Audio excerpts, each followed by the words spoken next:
I mean to kill you in 1 minute, Ned, or see you hanged in Fort Smith at Judge Parker's convenience. Which'll it be? I call that bold talk for a one-eyed fat man. Fill your hand, you son of a bitch! Well, the Outlaws of the Old West need several things in order for them to work. And probably one of the most important things is a good name. And I mean, it's hard to top Jesse James, Billy the Kid. Now, let me tell you a couple things, okay? Billy the Kid's real name was not Billy. His real name was Henry. Now, how many movies would you go see about Henry the Kid, Henry? You know, isn't that amazing? So the names are absolutely critical, okay? Butch Cassidy's name was Robert Leroy Parker. I mean, what's that? You know, Sundance Kid, Harry Longable, you know. These are not good handles. Now, in the Old West, there were guys who wanted a name for the ages, but they didn't quite make it. There was actual outlaws in the Old West that had monikers like Dirty Sock Jack, my favorite, Bad Bladder Allen. That's a real guy, a real guy. You know, he was out there in the Toolies, you know, about a campfire, and he goes, I've got a name there. They're gonna remember this forever because it's so good, it's so creative. But of course we don't. So you need really good names. Then the second thing you need is you need to do something really, really daring. You need to rob 2 banks at once, i.e. the Daltons, okay, at Coffeyville, Kansas.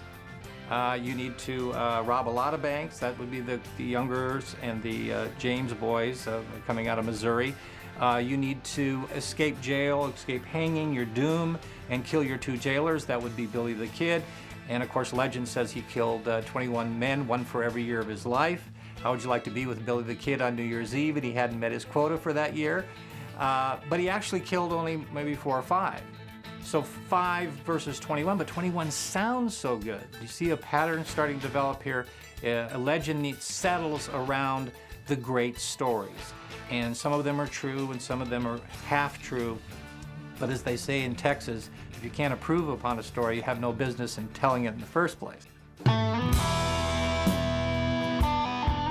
Law was definitely part of community formation.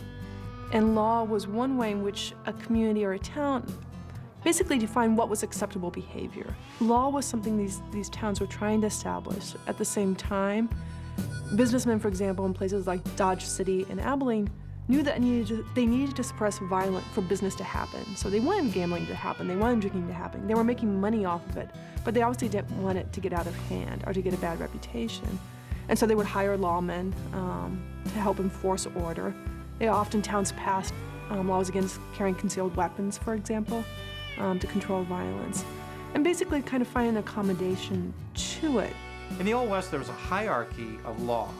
And you had the U.S. Marshals, and you had the county sheriff, and you had the city marshal, and then you had deputy U.S. Marshals. So people say that the West had a lack of law, when conversely, it was actually almost had too much law. Judge Parker, the so-called hanging judge of Fort Smith, Arkansas, he hired 200 deputies to go out there into this lawless land and bring back this laundry list of bad guys. Bounty hunter phenom has been prevalent throughout the history of the West. I used to think that it was just in the 1890s in the Oklahoma Territory where you got that, but that's because we have the photographs. They would bring in the dead guy over a horse, they'd prop him up and took a picture of it, and that was for the ID so that they could collect the reward. Heck Thomas, who a lot of people believe is the character based on Rooster Cogburn.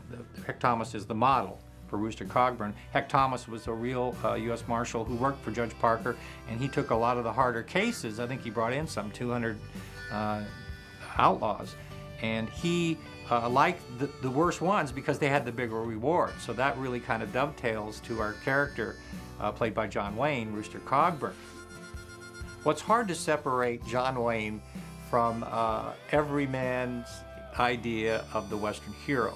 He embodies, or portrayed, I guess is the better analogy, he portrayed such a consummate Western man, resolute, big, overbearing, knew what's right, don't argue with me, we're gonna do it this way.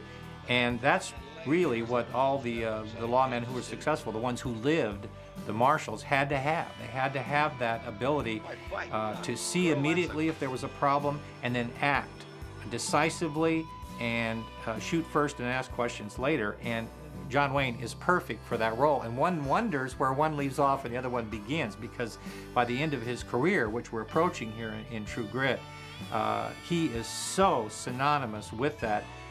Here's a shocking thing. He is bigger and stands shoulder to shoulder with the actual legends of the West, like Wild Bill Hickok and Wyatt Earp and John Wayne. You can say that. He's an actor. That's amazing.